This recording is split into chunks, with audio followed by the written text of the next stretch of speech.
একবার ভেবে দেখো, যে কোনো সম্পর্কেই কখন কিভাবে আর কোন ভঙ্গিতে কথা বলা উচিত সেটা জানা অবশ্যই গুরুত্বপূর্ণ।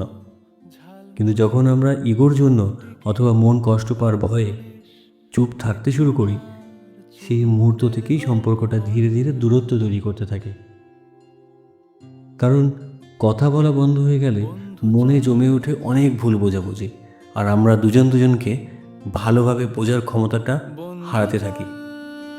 এরপর একদিন সেই সম্পর্কটা ফিকে হয়ে যায়, তা সে বন্ধুত্ব হোক বা হাজব্যান্ড ওয়াইফের সম্পর্কই হোক বা বাবা মার ভালোবাসি হোক।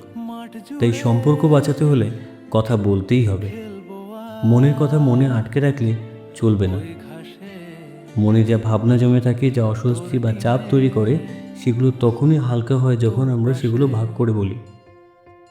কারণ কথা বলার মাধ্যমেই দুজনের মন আবার কাছে আসে, আর সম্পর্কটা নতুন করে নিঃশ্বাস নেওয়ার সুযোগ পায়।